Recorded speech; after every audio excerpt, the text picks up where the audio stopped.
Adventure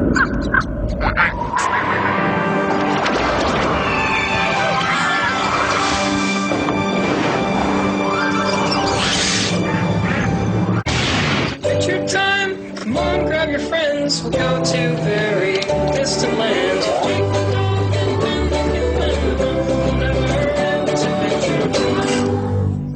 Hey everybody, we have finished Comic-Con. I think we were all really at our limit by this morning, but we had one more full day of, well, I guess half a day of conning. I think it was pretty damn close to a full day. You're right, we were there pretty much the entire the entire time it was open today. But I think we were a little more chillaxed, though. I think we were just tired, so it's kind of amazing that having that fourth day, I think everybody's usually pretty wrecked after 3 days, but having that fourth day, oh my god. Yeah, truly makes it a gauntlet. Yeah, it's like a marathon. I hit the wall. I could barely take anymore, but despite that, we did drag ourselves there and have a good time and did a whole bunch of stuff. So, I think, I guess we could go into what we all did today, but I think more importantly is like the overall fact of Comic-Con, besides being completely exhausted. Even my voice is like not totally there. Best Comic-Con, greatest Comic-Con, pretty good. I think I liked the guest lineup, or just that Mayako Ano stood out a little more to me last year. But, I had a great time this year. So, was it my bestest, favoriteest Comic-Con? Nope. Was it really good? Would I go again? I guess that sums it up. This podcast is over. Yeah, I think they made, like, as far as this, like, barring particular events or guests that I was, more or less interested in different years, like, the overall experience of the convention, I thought was much improved. Yeah, just significantly better than last year, especially. Because last year definitely had this, like, we're too big for the space we're in, and there's nothing we'll do about it kind of feeling to it. Like, I did not, I remember it the last year coming in. Yeah. Which I don't... It's just crazy how much that tap-in system changed the flow. I knew from, people's reports of Penny Arcades East that, they were like, man, there were a lot of phony badges and badge swapping going around. But to just see the difference between 2012 and 2013, it was palpable. Yeah, feel it in the bigger area of things really congested. Just how it changed just by being able to better counterfeit badges, people, hand badges off friends, people got in badge. Just eliminating those things alone clearly had an effect on the feel of the convention. And we were able to confirm at the feedback panel that, one, it wasn't just our imaginations. Like, they caught a lot of people trying to badge swap by, coming in, tapping in, and then going over to the fence. If you've ever been to the Javits Center, there's an outside area and there's a big fence out there now that kind of blocks off certain areas, but you could stick something through them if you wanted, or talk to your friends through them, and people were handing over their badges, and then they'd try to come in too, but then that was all prevented. So we were definitely, we were able to confirm that was happening, and that was so it was working against that. And also they said that they felt it went really well, and that it'll definitely be what will be happening in the future. Absolutely, these badges are here to stay, and that they worked really well. I'm glad for that. It made my whole convention a lot easier. When they first announced it, I was really worried about it and not sure how it was going to work and whether it was going to be kind of intrusive or not, but worked out better than I could have hoped. So, but it didn't mean that the battles rooms were less filled. No. Yeah, it didn't mean that place wasn't packed. People still packed the same people. It's just there was slightly less people, and it was all people that they were expecting rather than a bunch of people that weren't expecting. So it just meant that it was tight in the dealer's room, but it didn't feel like rush hour train in Japan everywhere. Or getting around was still crowded, but once again, was it train in India. Yeah. I mean, yeah, but at the same time, weren't we talking about how, like, I didn't take a ton of cosplay pictures because it was so crazy, like, it was just so busy all the time that I didn't feel like there wasn't a space where you could be like, okay, well, we're gonna just, I'm gonna stop over here and do it. Like, it was... There isn't space. Yeah. There isn't, like, that empty area. Yeah, generally a lot of the familiar stresses are still there, but thankfully we don't have to deal with that, that one passive stress of just becoming exhausted simply from traveling from point A to point B, because that was happening constantly last year. And, and that gave me, that had me leaving with feelings that it was only, that situation was only going to get worse, whereas, coming out of it this year, I feel like they are actually on the path to improvement. Do you think, though, that... and again, we've had lots of conversations, outside of talking about it right now, that I can't remember who said what, but, like, do you think that they're going to up the number of attendees they're allowed to attend next year based on this year? That's something I was like, if they were going to do something like that.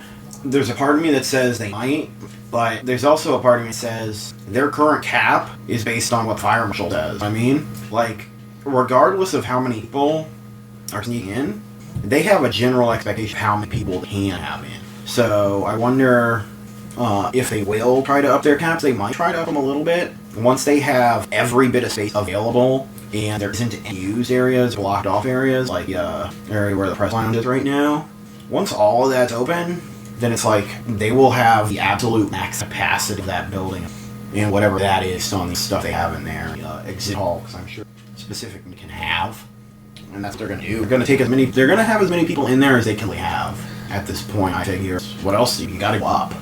Right, well, but if this is, like, near the legal limit, I'm fine. Yeah. Like, yeah, I didn't, there were moments where things were really crazy, but that happens at every convention as far as I'm concerned. Like, there's always that moment where you go down an aisle and you're like, no. Like, I'm gonna turn right back around and go the other way. But, like, I didn't have too many complaints about it in terms of general, like, traffic being around. I mean, obviously there's always line and traffic problems. It's always going to happen. I think that they have a long way to go with that. I never entered the giant queuing hall, so I have no idea what was going on in there, but I know, the only thing I do know is that at Con Feedback, it was the thing that was complained about most, and all of those claims were then further subsequent to all Walking Dead related events. Whatever it was like, I had a problem with that giant queuing hall. Oh, and it was for Walking Dead. Like,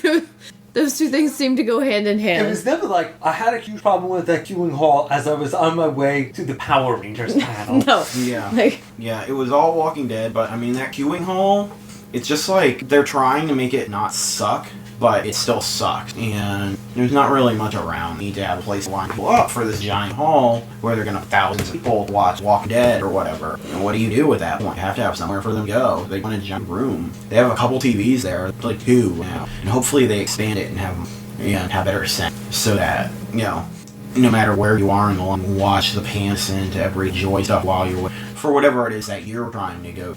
Which is one of those things. I mean, like I was saying, all these people that were complaining about The Walking Dead, they were complaining because they were waiting 4 hours for The Walking Dead. I don't know if they had a separate line for that, but they didn't room clear there. So I feel like, why didn't you just go into the panel that was 2 ahead of this and stick around for The Walking Dead? Yeah, you're sitting around in a bunch of panels. It's better than being in a damn line for 4 hours. I was wondering, does the queuing hall, because for anybody who either doesn't know what the queuing hall is or has never been to the Javits Center, like, it's an entire... there are multiple hallways, and, like, a hall has all the panels except for the 2 main stages. So that's how big a hall is. So an entire hall is dedicated to this queuing line for the main events. I mean, does that hall get completely full? No, nowhere near it. So, maybe they should be using, like, half of that hall for something else. Yeah, they should be doing something. The thing that they're doing in the mornings, though, early arrivals to the con are being brought in and put into the queuing hall to wait until the... We did that last year when we foolishly tried to get those autograph tickets and... Right. So they let people line up in there. And what that does, there's a logic behind it too, is because these people down in the queuing hall, and it clears up the top area outside for the next group of people when they arrive and fit as little as possible while they're waiting. My bet is then it fills. But that's probably the only time it fills. And that was what he was mentioning at the con feedback. Lance Fester, right? What was that? Well, if it does rain, we have a place to put all the people while they're in line for the con to open up. So that's really what it's there for as much as anything else. Now, why don't they use it for anything else during the day? I don't know. They could. I was just wondering if maybe they could do like part of that autograph hall, you know, because again, it's just if... I mean, that autograph hall fills during the peak hours. Well, that means they could have more room. I mean, I was just thinking that autographs is another one of those things where it's basically just a big line. Yeah. Like, there's not anything else that you really need to do. There's a table, and there's, like, a person signing at it, and then there's a giant line. So, like... And, like, why don't they put autographs in the viewing area? Along with, yeah, like maybe it's, you know, just another space for doing something like that. Again, I didn't enter the autographing area either, so. I mean, that would probably work, honestly, but you just put those two together and in the morning, easily just use it for people eating, because all of lines, right? Yeah. No reason that wouldn't work, and then you just, because that area where the autographs were was kind of autographs and then just some other random stuff, but it wasn't being used in any that could be used. Yeah, last year that area was very different. It was like autographs, but then there was that huge Lego display. There was all those board games that you could play. There was like a bunch of stuff down there. Too. Yeah. So that whole area, I think, is something they're still tweaking and messing around with. Okay. I'm trying to decide what's going to there, I guess. What has the most to me? Other good things? Other good things that the convention did? I know they provided a legitimate reason as to why they were actually able to finagle them in, but man, having those two food trucks outside the convention hall was a really nice sight, you know, when faced with the alternatives of the Javenter. Yeah, that was really cool to see. I hope they pull some off next year.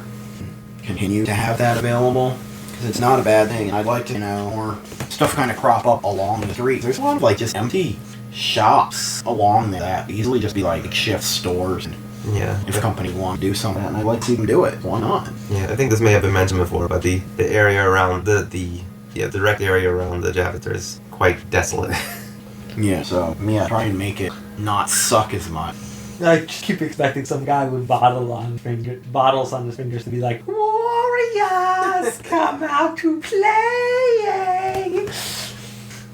It's pretty happening though during Comic-Con, so yeah, I almost don't even notice. I mean, yeah, 100,000 people, it's gonna look pretty insane. And that's why it would be great for these people to do these things. There's a lot of business there. Crop up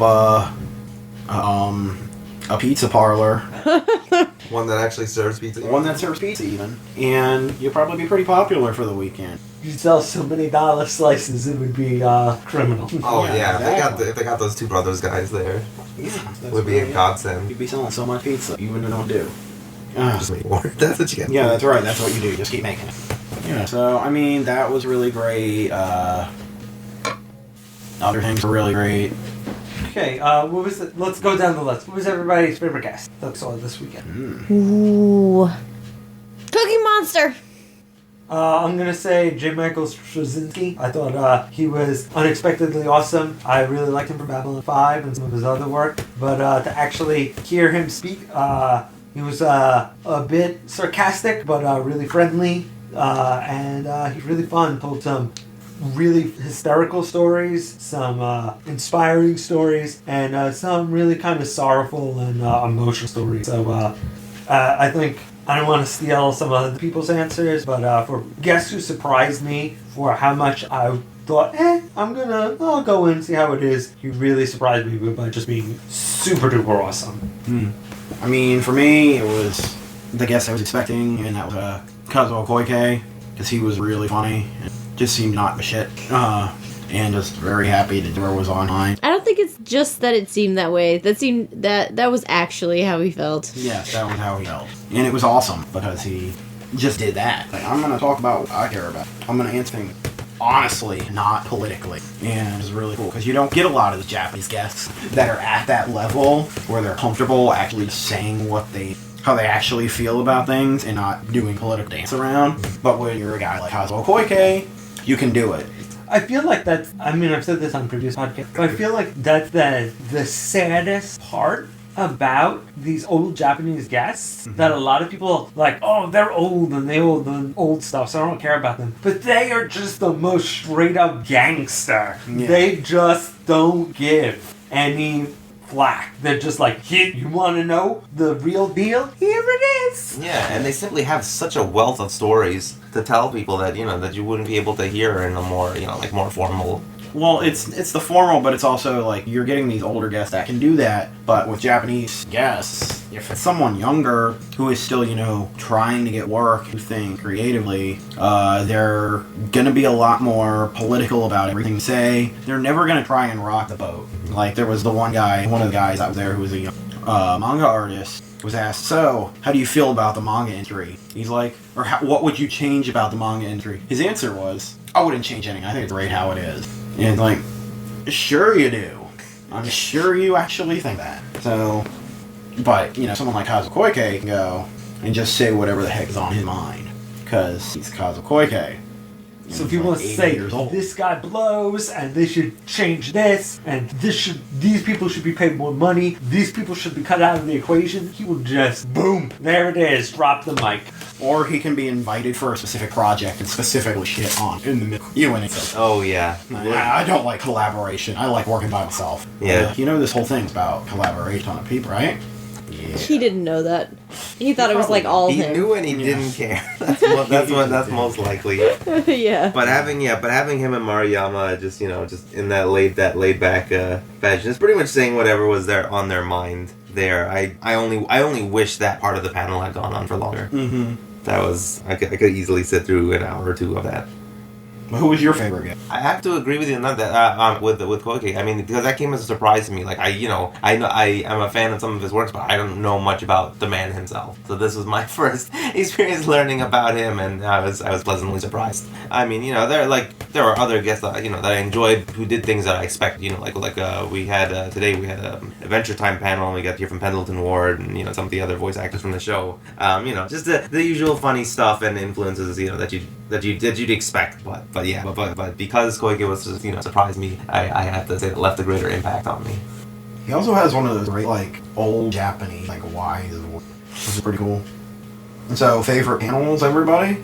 Anybody have any of those that they feel like want to know? I really liked the Beyond Webcomics panel, even though it could get a little, like, depressing in there a little bit. And that seems weird to say, but because they were all hilarious. I mean, it was a hysterical panel, but then, like, sometimes sort of the realities of how far webcomics can take you or not take you was kind of on display as well. So it was, like, funny, but also, you know, had good stories and some good advice as well. Not that I really, like, I don't really need advice about doing webcomics because it's not really a plan of mine, but... Oh, I thought you said you were working on it. No way. The Hot Blonde Boy Adventures. Man, people would read that. So you got a moneymaker. Kate, all I ask is, you know, you don't have to give me any of the profits. Just, you know, dedicate your first million-selling book to me. Oh, that reminds me that Pendleton Ward at the Adventure Time panel, like, his advice about writing characters was like, okay, draw some, like, really weird doodles and then give them the personalities of your weirdest friends. And he's like, fanfic your friends. And I was like, no, don't. Just one step away from Genshiken 2 territory, Pendleton Ward. Anyway, other people's favorite panels. sort of related to that, the separate panel they had about the Adventure Time Encyclopedia, it gave me a lot of new information, some interesting tidbits on, like first and foremost how both Marceline and her father's respective voice actors are actually father and daughter in real life. That was new to me, as well as some of the other things about the series itself, which I'm sure I would know if I had watched more of it, but they were all quite amusing. And there were some nice little bonuses for the fans throughout that very short panel. I think what ended up happening was, because of the sheer volume of people flocking in there, I think they may have actually split the panel into 2 half-length sessions. because it was remarkably short, but they squeezed in a lot there. I mean, they had this funny animated intro about the encyclopedia itself. They aired some ridiculous trailer with these little kids about showcasing the book. Marceline's voice actor sang the whole song about her father eating her fries, all of that stuff. But yeah, they crammed a lot of material for the fans into that short time span. So that was a lot of fun. Once again, I'll go for what was unexpectedly great. Me and Vinny from Old Geeks Considered were gonna go to the Welcome to Night Vale panel, but I accidentally read the room wrong on the on my Nexus 7. So we went to the guy from The Office, whose name once again, BJ Novak, and he was talking about his book and just writing on The Office and comedy writing in general. And he was a really funny guy. He had he read from because his book is just a collection of short stories. So he read this like hysterical story about this really shallow guy who tries to learn what dark matter is, and that was really funny. And once again, just a lot of interesting insights into comedy writing. And once again, since he's both a writer and a comedian, he was just really kind of funny. So that was once again one of those like little unexpected, oh, that was neat. I mean, I mentioned it before. I think I mentioned on the other one. My favorite was definitely Superman panel. Everything I said previously still stands. It's really cool to listen talk, and then watching the short film at the really cool. I'm gonna say something different I'd like to highlight. The Hanna-Barbera panel. That was really good. Really, really cool. So I discussed Alex Toth and the sci-fi stuff that Hanna-Barbera did, and the design, a lot of the production stuff. It was really, really cool because it was one of those things that you don't see a lot of. See those kind of animals every once in a while. And they were run by, the Warner Brothers archivists. Yeah. So, they know a ton of stuff about all that.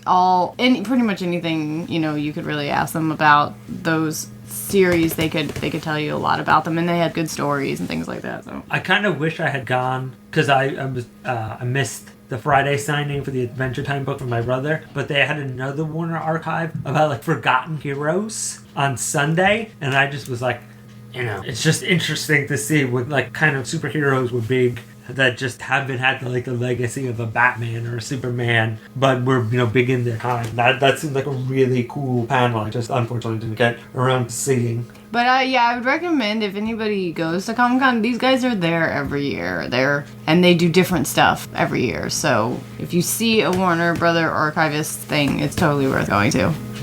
And they sell a ton of yourself, which is really do that for the archive. So one of the things that we haven't talked too much about is, and it's one of those things that's unique to Comic-Con and San Diego too. This Ein doll is getting closer to me every I turn. It's like that ninja cat.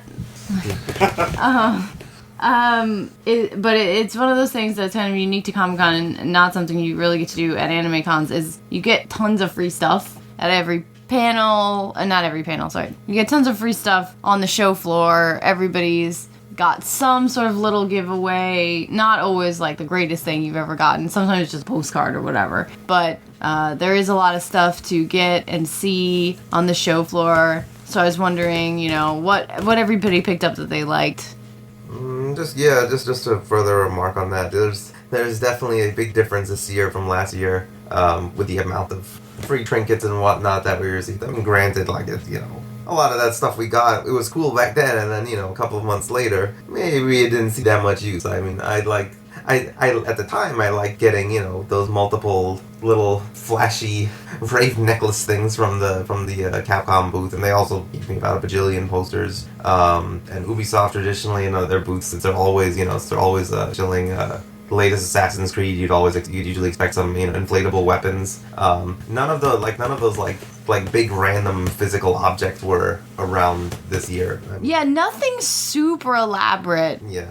But it's not to say that the con was devoid of any free materials. There were some some nice custom lanyards to be had. I did get a few posters from I think Funimation. But yeah, I mean, I guess I would go with the custom lanyards I have. It's nice to have something to rotate whenever you go to a convention. That first day you don't get the lanyard until you enter the door. But I have enough that that appeal to my taste where I can just forget that altogether. Yeah, like I think I was telling Pat when we were in line for something that like my new favorite thing to collect at Comic-Con are cool lanyards, and that seemed to be in abundance this year.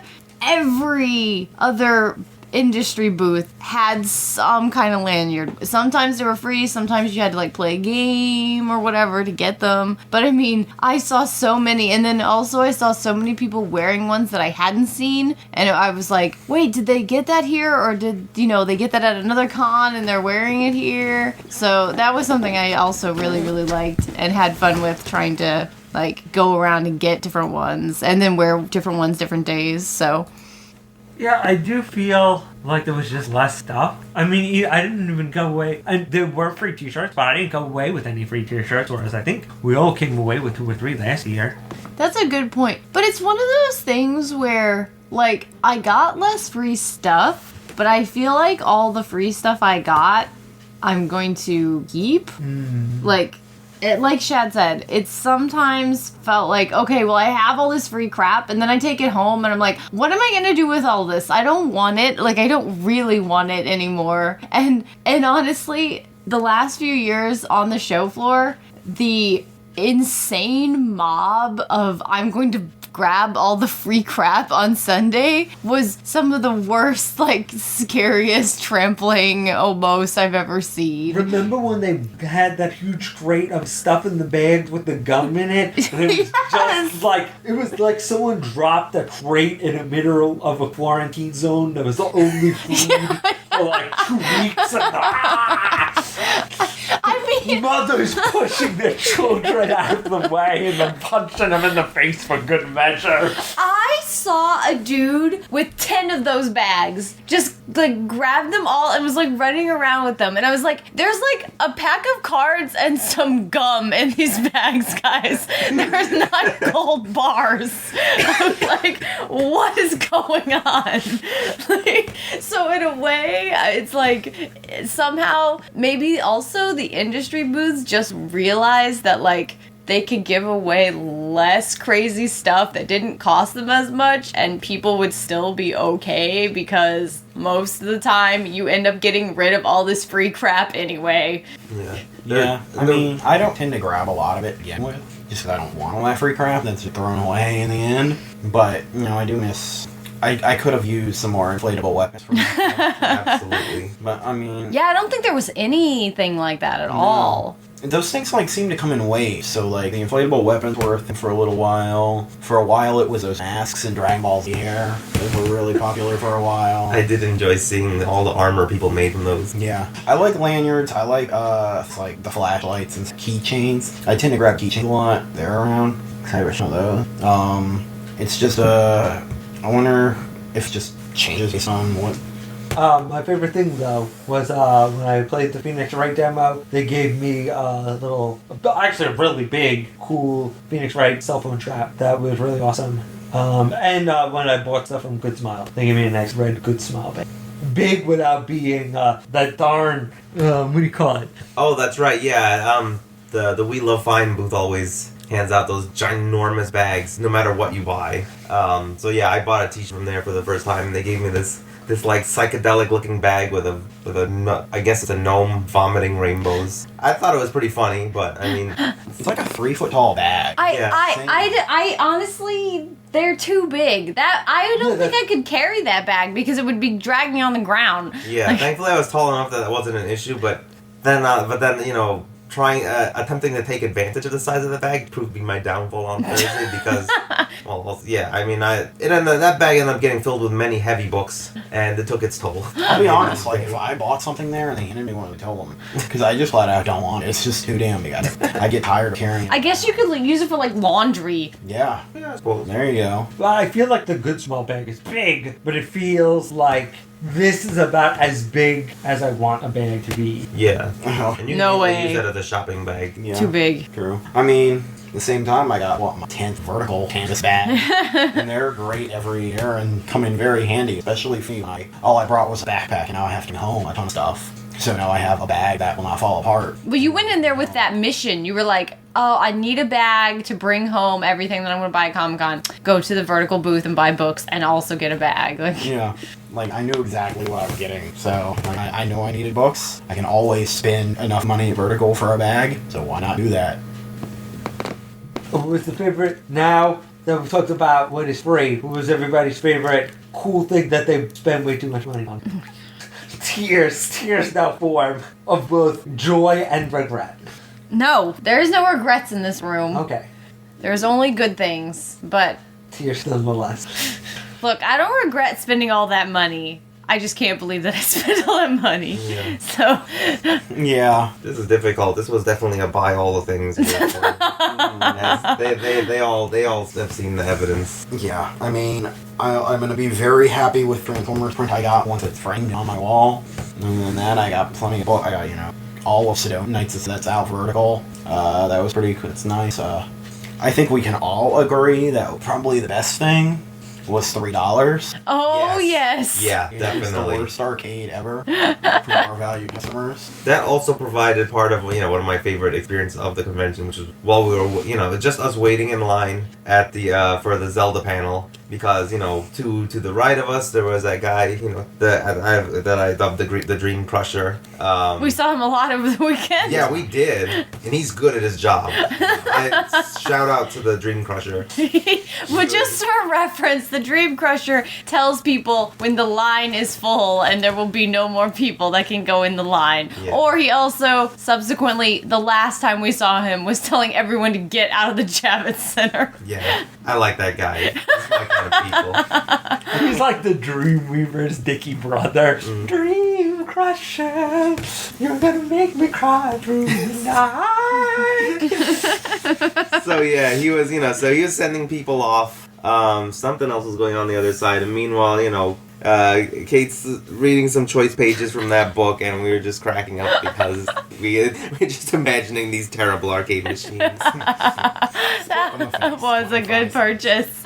Funny story that I didn't tell anybody here. While I was waiting for the Legend of Korra panel to begin, some guy who was in charge of the Quidditch for the Quidditch team for New York Comic Con just started, we were just chatting while we were waiting for the show. And so, we were talking about Korra and our con experience. And Artist Alley came up and I said, my friends found the funniest thing in Artist. And he's like, oh, so you guys went to the booth and got World's Worst Arcade. What? See? Yes.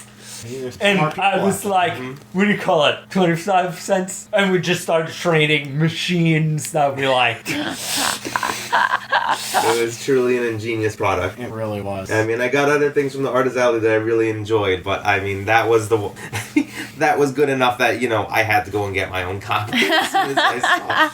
I loved Artist Alley this year, and I spent a lot more there than I have in the past, and I'm glad that I did. It was something I wanted to do. So even though I agree with Pat that our Transformers posters are probably like the best thing that we bought, I do want to shout out to Artist Alley. I bought a Sean Murphy print, and he had done a Back to the Future print, and it was like, this is my destiny. I must buy this if I buy nothing else in Artist Alley, which I was not able to do. That was like such a special thing, and I was really excited to get that. So I spent my money on the first day, blew it all. There was some Comiket Dojin from the Type Moon booth of the Fate Zero Cafe Dojin, and also a Japanese event that had a bunch of Type Moon stuff in it. And I went there, and that was the best. And that was about what I was willing to spend, and no regrets. But that was pretty early. I think I was the first to start, and also the first to finish. yeah, now Shad has to decide what was actually. He spent the most and bought the most the most things. He might not have spent the most, but he bought the most individual things. Yes, many will consider my behavior the most shameful. No judgments here. Yeah. Well, I can freely judge myself. I just I admit that I was totally consumer whoring it up.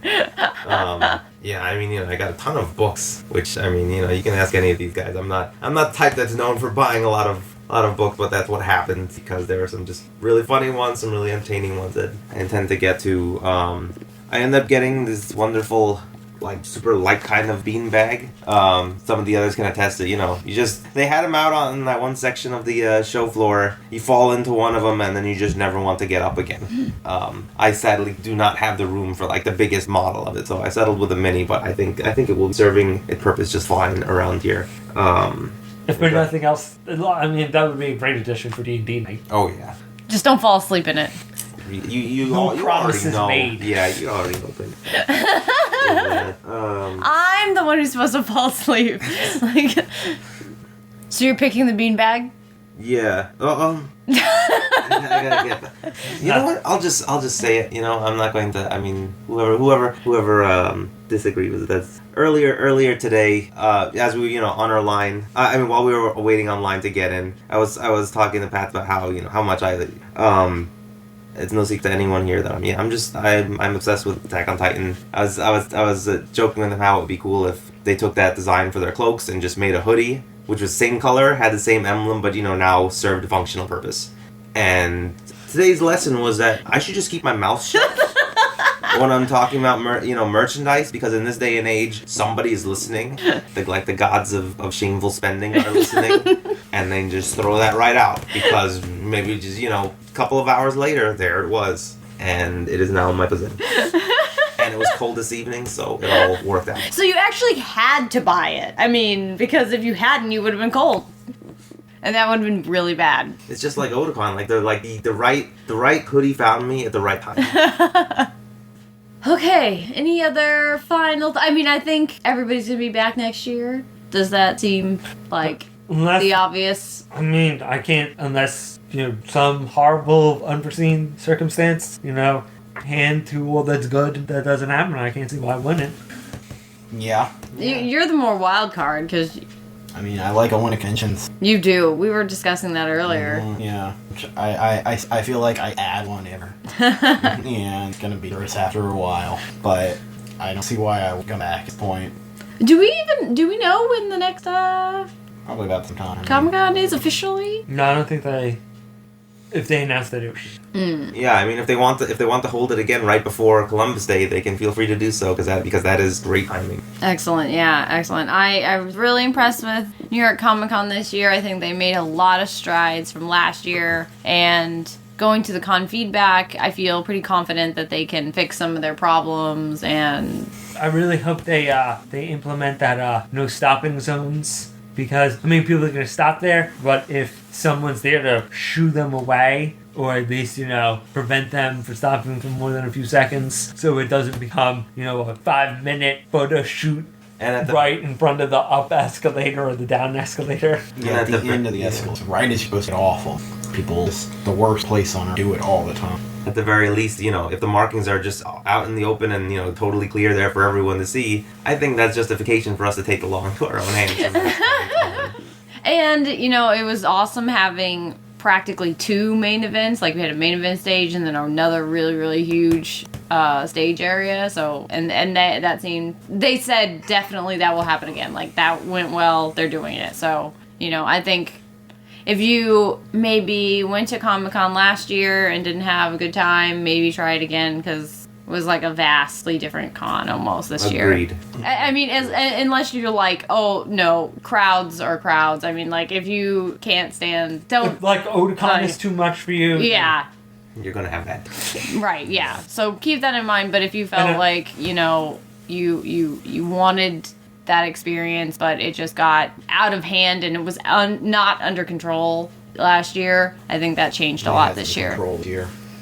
And once again, I don't think they can dramatically increase the anime and manga content. So, if you're expecting, 2 panel rooms that have nothing but anime and manga content, once again, you're going to have to die.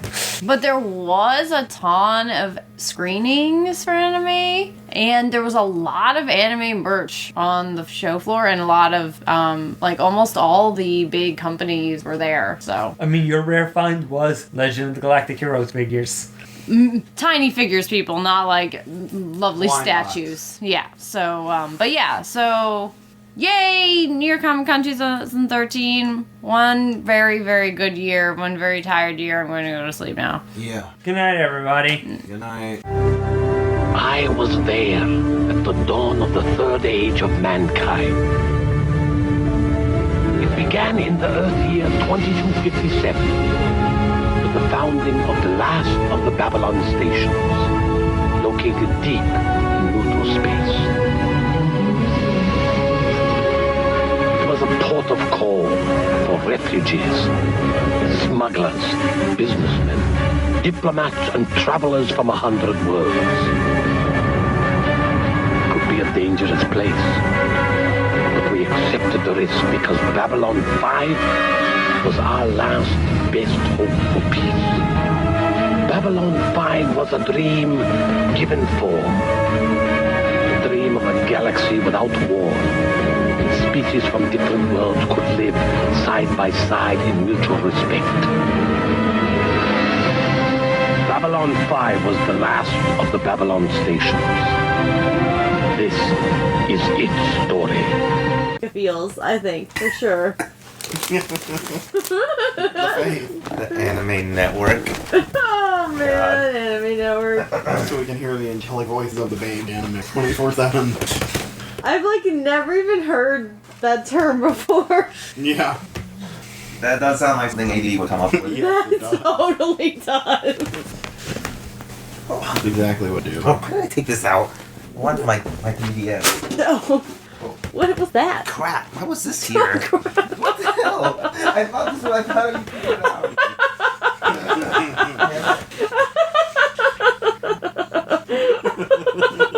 It's so not that funny, but it's It's just because it happened last night. those cookies have something like really against your carpet. Yeah.